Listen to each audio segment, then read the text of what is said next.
اور جب ہم نے موسیٰ کو کتاب اور معجزے عنایت کیے تاکہ تم ہدایت حاصل کرو، اور جب موسیٰ نے اپنی قوم کے لوگوں سے کہا کہ بھائیو، تم نے بچڑے کو معبود ٹھہرانے میں بڑا ظلم کیا ہے، تو اپنے پیدا کرنے والے کے آگے توبہ کرو اور اپنے تئیں ہلاک کر ڈالو، تمہارے خالق کے نزدیک تمہارے حق میں یہی بہتر ہے۔ پھر اس نے تمہارا قصور معاف کر دیا، وہ بے شک معاف کرنے والا اور صاحب رحم ہے۔ اور جب تم نے موسیٰ سے کہا کہ موسیٰ، جب تک ہم خدا کو سامنے نہ دیکھ لیں گے تم پر ایمان نہیں لائیں گے، تو تم کو بجلی نے آ گھیرا اور تم دیکھ رہے تھے۔ پھر موت آ جانے کے بعد ہم نے تم کو از سر نو زندہ کر دیا تاکہ احسان مانو، اور بادل کا تم پر سایہ کیے رکھا اور تمہارے لیے من و سلوہ اتارتے رہے کہ جو پاکیزہ چیزیں ہم نے تم کو عطا فرمائی ہیں ان کو کھاؤ پیو، مگر تمہارے بزرگوں نے ان نعمتوں کی کچھ قدر نہ جانی، اور وہ ہمارا کچھ نہیں بگاڑتے تھے بلکہ اپنا ہی نقصان کرتے تھے۔ اور جب ہم نے ان سے کہا کہ اس گاؤں میں داخل ہو جاؤ اور اس میں جہاں سے چاہو خوب کھاؤ پیو، اور دیکھنا دروازے میں داخل ہونا تو سجدہ کرنا اور حطۃ کہنا، ہم تمہارے گناہ معاف کر دیں گے اور نیکی کرنے والوں کو اور زیادہ دیں گے۔ تو جو ظالم تھے انہوں نے اس لفظ کو جس کا ان کو حکم دیا تھا بدل کر اس کی جگہ اور لفظ کہنا شروع کیا، پس ہم نے ان ظالموں پر آسمان سے عذاب نازل کیا کیونکہ نافرمانیاں کیے جاتے تھے۔ اور جب موسیٰ نے اپنی قوم کے لیے خدا سے پانی مانگا تو ہم نے کہا کہ اپنی لاٹھی پتھر پر مارو، انہوں نے لاٹھی ماری تو پھر اس میں سے 12 چشمے پھوٹ نکلے، اور تمام لوگوں نے اپنا اپنا گھاٹ معلوم کر کے پانی پی لیا۔ ہم نے حکم دیا کہ خدا کی عطا فرمائی ہوئی روزی کھاؤ اور پیو، مگر زمین میں فساد نہ کرتے پھرنا۔ اور جب تم نے کہا کہ موسیٰ، ہم سے ایک ہی کھانے پر صبر نہیں ہو سکتا، تو اپنے پروردگار سے دعا کیجئے کہ ترکاری اور ککڑی اور گیہوں اور مسور اور پیاز وغیرہ جو نباتات زمین سے اگتی ہیں ہمارے لیے پیدا کر دے۔ انہوں نے کہا کہ بھلا عمدہ چیزیں چھوڑ کر ان کے بدلے ناقص چیزیں کیوں چاہتے ہو؟ اگر یہی چیزیں مطلوب ہیں تو کسی شہر میں جا اترو، وہاں جو مانگتے ہو مل جائے گا۔ اور آخر کار ذلت و رسوائی اور محتاجی و بے نوائی ان سے چمٹا دی گئی، اور وہ خدا کے غضب میں گرفتار ہو گئے، یہ اس لیے کہ وہ خدا کی آیتوں سے انکار کرتے تھے اور اس کے نبیوں کو ناحق قتل کر دیتے تھے، یعنی یہ اس لیے کہ نافرمانی کیے جاتے اور حد سے بڑھے جاتے تھے۔ جو لوگ مسلمان ہیں یا یہودی یا عیسائی یا ستارہ پرست، یعنی کوئی شخص کسی قوم و مذہب کا ہو، جو خدا اور روز قیامت پر ایمان لائے گا اور عمل نیک کرے گا، تو ایسے لوگوں کو ان کے اعمال کا صلہ خدا کے ہاں ملے گا، اور قیامت کے دن ان کو نہ کسی طرح کا خوف ہوگا اور نہ وہ غمناک ہوں گے۔ اور جب ہم نے تم سے عہد کر لیا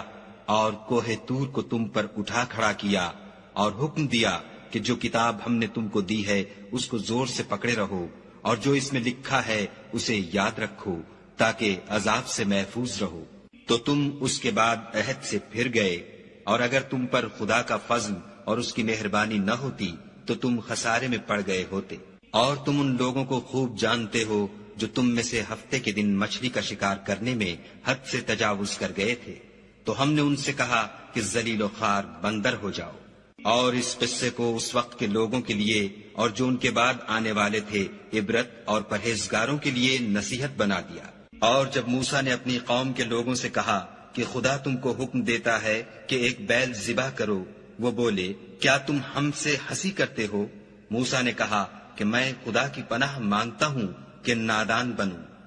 انہوں نے کہا، اپنے پروردگار سے التجا کیجئے کہ وہ ہمیں یہ بتائے کہ وہ بیل کس طرح کا ہو۔ موسیٰ نے کہا، پروردگار فرماتا ہے کہ وہ بیل نہ تو بوڑھا ہو اور نہ بچڑا، بلکہ ان کے درمیان یعنی جوان ہو، سو جیسا تم کو حکم دیا گیا ہے ویسا کرو۔ انہوں نے کہا، اپنے پروردگار سے درخواست کیجئے کہ ہم کو یہ بھی بتا دے کہ اس کا رنگ کیسا ہو۔ موسیٰ نے کہا، پروردگار فرماتا ہے کہ اس کا رنگ گہرا زرد ہو کہ دیکھنے والوں کے دل کو خوش کر دیتا ہو۔ انہوں نے کہا، اب کے پروردگار سے پھر درخواست کیجئے کہ ہم کو بتا دے کہ وہ اور کس کس طرح کا ہو، کیونکہ بہت سے بیل ہمیں ایک دوسرے کے مشابہ معلوم ہوتے ہیں۔ پھر خدا نے چاہا تو ہمیں ٹھیک بات معلوم ہو جائے گی۔ موسیٰ نے کہا کہ خدا فرماتا ہے کہ وہ بیل کام میں لگا ہوا نہ ہو، نہ تو زمین جوتتا ہو اور نہ کھیتی کو پانی دیتا ہو، اس میں کسی طرح کا داغ نہ ہو۔ کہنے لگے اب تم نے سب باتیں درست بتا دیں۔ غرض بڑی مشکل سے انہوں نے اس بیل کو ذبح کیا اور وہ ایسا کرنے والے تھے نہیں۔ اور جب تم نے ایک شخص کو قتل کیا تو اس میں باہم جھگڑنے لگے، لیکن جو بات تم چھپا رہے تھے خدا اس کو ظاہر کرنے والا تھا۔ تو ہم نے کہا کہ اس بیل کا کوئی سا ٹکڑا مقتول کو مارو۔ اس طرح خدا مردوں کو زندہ کرتا ہے اور تم کو اپنی قدرت کی نشانیاں دکھاتا ہے تاکہ تم سمجھو۔ پھر اس کے بعد تمہارے دل سخت ہو گئے، گویا وہ پتھر ہے یا ان سے بھی زیادہ سخت۔ اور پتھر تو بازے ایسے ہوتے ہیں کہ ان میں سے چشمے پھوٹ نکلتے ہیں، اور بازے ایسے ہوتے ہیں کہ پھٹ جاتے ہیں اور ان میں سے پانی نکلنے لگتا ہے، اور بازے ایسے ہوتے ہیں کہ خدا کے خوف سے گر پڑتے ہیں، اور خدا تمہارے عملوں سے بے خبر نہیں۔ مومنو، کیا تم امید رکھتے ہو کہ یہ لوگ تمہارے دین کے قائل ہو جائیں گے؟ حالانکہ ان میں سے کچھ لوگ کلام خدا یعنی تورات کو سنتے، پھر اس کے سمجھ لینے کے بعد اس کو جان بوجھ کر بدل دیتے رہے ہیں۔ اور یہ لوگ جب مومنوں سے ملتے ہیں تو کہتے ہیں ہم ایمان لے آئے ہیں، اور جس وقت آپس میں ایک دوسرے سے ملتے ہیں تو کہتے ہیں جو بات خدا نے تم پر ظاہر فرمائی ہے وہ تم ان کو اس لیے بتائے دیتے ہو کہ قیامت کے دن اسی کے حوالے سے تمہارے پروردگار کے سامنے تم کو الزام دیں۔ کیا تم سمجھتے نہیں؟ کیا یہ لوگ یہ نہیں جانتے کہ جو کچھ یہ چھپاتے اور جو کچھ ظاہر کرتے ہیں خدا کو سب معلوم ہے؟ اور بعض ان میں ان پڑھ ہیں کہ اپنے خیالات باطل کے سوا خدا کی کتاب سے واقف ہی نہیں، اور وہ صرف ظن سے کام لیتے ہیں۔ تو ان لوگوں پر افسوس ہے جو اپنے ہاتھ سے تو کتاب لکھتے ہیں اور کہتے یہ ہیں کہ یہ خدا کے پاس سے آئی ہے تاکہ اس کے عوض تھوڑی سی قیمت یعنی دنیاوی منفیت حاصل کریں۔ ان پر افسوس ہے اس لیے کہ بے اصل باتیں اپنے ہاتھ سے لکھتے ہیں،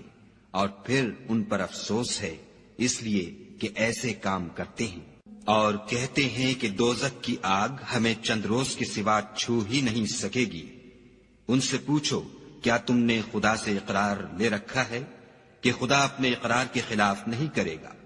نہیں، بلکہ تم خدا کے بارے میں ایسی باتیں کہتے ہو جن کا تمہیں مطلق علم نہیں۔ ہاں، جو برے کام کرے اور اس کے گناہ ہر طرف سے اس کو گھیر لیں تو ایسے لوگ دوزخ میں جانے والے ہیں اور وہ ہمیشہ اس میں جلتے رہیں گے۔ اور جو ایمان لائیں اور نیک کام کریں وہ جنت کے مالک ہوں گے اور ہمیشہ اس میں عیش کرتے رہیں گے۔ اور جب ہم نے بنی اسرائیل سے عہد لیا کہ خدا کے سوا کسی کی عبادت نہ کرنا، اور ماں باپ اور رشتہ داروں اور یتیموں اور محتاجوں کے ساتھ بھلائی کرتے رہنا، اور لوگوں سے اچھی باتیں کہنا، اور نماز پڑھتے اور زکوٰۃ دیتے رہنا، تو چند شخصوں کے سوا تم سب اس عہد سے منہ پھیر کر پھر بیٹھے۔ اور جب ہم نے تم سے عہد لیا کہ آپس میں کچھ تو خون نہ کرنا اور اپنے کو ان کے وطن سے نہ نکالنا، تو تم نے اقرار کر لیا اور تم اس بات کے گواہ ہو۔ پھر تم وہی ہو کہ اپنوں کو قتل بھی کر دیتے ہو اور اپنوں میں سے بعض لوگوں پر گناہ اور ظلم سے چڑھائی کر کے انہیں وطن سے نکال بھی دیتے ہو، اور اگر وہ تمہارے پاس قید ہو کر آئیں تو بدلہ دے کر ان کو چھڑا بھی لیتے ہو، حالانکہ ان کا نکال دینا ہی تم کو حرام تھا۔ یہ کیا بات ہے کہ تم کتاب خدا کے بعض احکام کو تو مانتے ہو اور بعض سے انکار کیے دیتے ہو؟ تو جو تم میں سے ایسی حرکت کریں ان کی سزا اس کے سوا اور کیا ہو سکتی ہے کہ دنیا کی زندگی میں تو رسوائی ہو اور قیامت کے دن سخت سے سخت عذاب میں ڈال دیے جائیں۔ اور جو کام تم کرتے ہو خدا ان سے غافل نہیں۔ یہ وہ لوگ ہیں جنہوں نے آخرت کے بدلے دنیا کی زندگی خریدی، سو نہ تو ان سے عذاب ہی ہلکا کیا جائے گا اور نہ ان کو اور طرح کی مدد ملے گی۔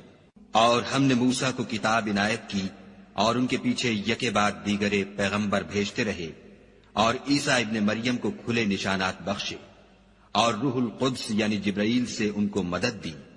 تو جب کوئی پیغمبر تمہارے پاس ایسی باتیں لے کر آئے جن کو تمہارا جی نہیں چاہتا تھا تو تم سرکش ہو جاتے رہے، اور ایک گروہ انبیاء کو تو جھٹلاتے رہے اور ایک گروہ کو قتل کرتے رہے، اور کہتے ہیں ہمارے دل پردے میں ہیں، نہیں بلکہ خدا نے ان کے کفر کے سبب ان پر لعنت کر رکھی ہے، پس یہ تھوڑے ہی پر ایمان لاتے ہیں۔ اور جب خدا کے ہاں سے ان کے پاس کتاب آئی جو ان کی آسمانی کتاب کی بھی تصدیق کرتی ہے، اور وہ پہلے ہمیشہ کافر